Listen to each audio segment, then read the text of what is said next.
Right. Good morning. Good morning. We are going to do an output with a locked door today, and so it's going to look something like this. Okay. So here we go.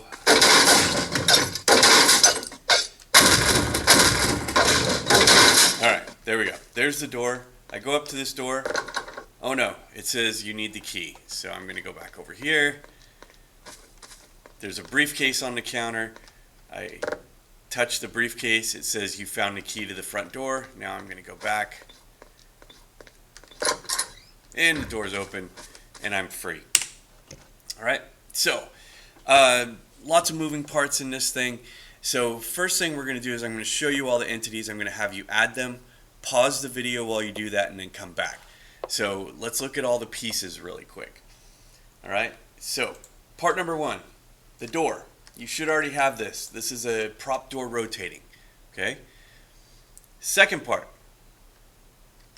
is an object that is going to hold the key. Now, I'm not aware of any key models in Half-Life or Left 4 Dead. So, if you find one, awesome. I haven't been able to find one. So, I'm using a briefcase. So, I'm going to make it like the player searches the briefcase and finds the key. So you could use anything you want. There could be a corpse sitting there. There could be a cardboard box, a suitcase, whatever you want. So this object is either going to be a prop static, prop physics, or a prop physics override, which will force the object into the game. But I don't care what it is, as long as it's in the game. Okay, so go ahead and pick an object, put it somewhere on your map, run it, make sure you can see it. Before you come back and watch the rest of the video. All right, so this is the object that the player is going to search to find the key to that door over there. All right, and then the other part is the game text. So this entity right here called game text displays text on the screen. So what I want you to do is add two of those. There's going to be one at the door for when we try to open it and it's locked. And the other one is going to be over by the object that we search, the briefcase or whatever. So game text, you get that by going to your entity tool. Come over here. Type in game text and you should see it. And it looks like that giant T right there. So there's going to be two of those, one for the door and then one for the briefcase. All right. So add those objects, pause the video, add the objects, come back. All right. So first thing we're going to do, let's set up our game text objects.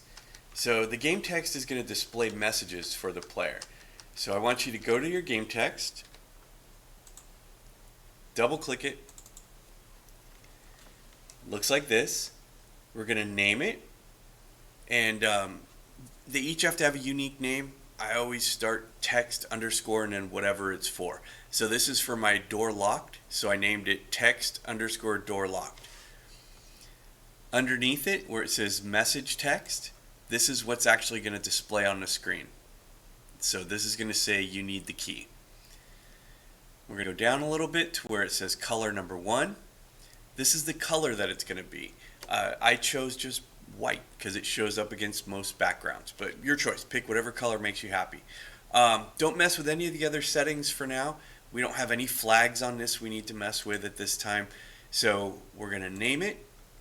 We're going to put a message that says you need the key, and then we're going to set the color. Click apply. Close that. And we're going to fly back over. And I've got another one sitting over here next to my briefcase. So this one, same thing. I'm going to double click it. I'm going to name it. So I named this one text front door unlock because that's what's going to happen. The message for this one says you found the key. And then I also set the color to white on this one. Okay, so name it, some text, color, apply. All right. Now let's go back and we're going to go to the door. All right. So here's my door, prop door rotating. We've done these before. So I'm going to double click it. We're going to go to flags. starts locked. Check that box. Click apply. We're going to go to class info. We're going to name it because we need to be able to unlock it. So if we're going to unlock it, we have to have a name for it. So I just like with my lights, I named this one door front. Click apply. Then we're going to go to outputs. So this door actually has an output, and we're going to click add, my output named, and then on your drop down, these are all the things a door can do. One of them says on locked use. So what that means is the player tried to use the door while it was locked. So when we do that, we're going to target this entity, which is my text box, this little text box sitting on the floor in front of it. So we're going to go on locked use. You're going to drop this down, find your text box, then you're going to go to via this input. So this is what I want the text box to do. Drop it, and we're going to go to display. Click apply. And so what this output does is when the player tries to use this door, if the door is locked, it's going to go to the text box and it's going to display it. So the player will get a message on the screen that says, you need the key, or this door is locked, or something like that.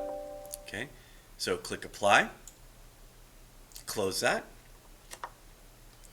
Now let's go back. So now we're going to go over here. All right, so I've got an object sitting here on the counter, this briefcase. This actually does nothing. It's just a visual representation for the player that there's something there. So we do want to make sure that it's fixed and can't move though. So if it's a physics prop of any kind, prop physics override, what we're going to do is we're going to double click it. We're going to go to flags and we're going to check motion disabled. Okay, so really important, if you're using any kind of physics prop, whether it's prop physics or prop physics override, doesn't matter. If it's a physics prop, I need you to open it, go to flags, and check motion disabled. Click apply, close that, and we're done. Now, like the light switch, there's actually an invisible box that goes on top of this thing that is the actual button. So you're going to take your block tool and you're going to create a box over the top of whatever your object is. So you're going to create a box over it, press enter, it's going to create the box. Then we're going to use that special magic texture called no draw. So we're going to go to browse, filter for no draw, you're going to find no draw, double click, apply. So you end up with a box that looks like this. It fits over the top of it, but it's covered with no draw. All right? Okay, so here's mine. So I'm going to put this over the top here. Now once you do that, we want to go ahead and turn this into a button. So I'm going to take my selection tool, click on the box, go to my two-dimensional view. Remember, that's these three right here. Okay, so selection tool, click on the box, come over here, right click on the box, select tie to entity. When you do that, you're going to get your little object properties. And for the class, I want you to select func button. So function button. Click apply. Once you do that, now we're going to name it. So I named this one key front door. So this button is the key to the front door. Click apply.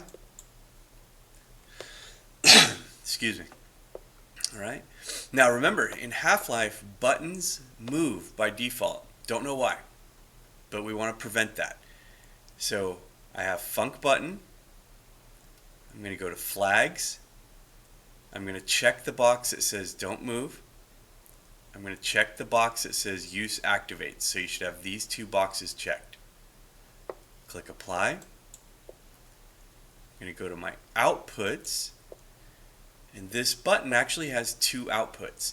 It's going to unlock the door, and it's also going to display our message here telling the player that they got the key.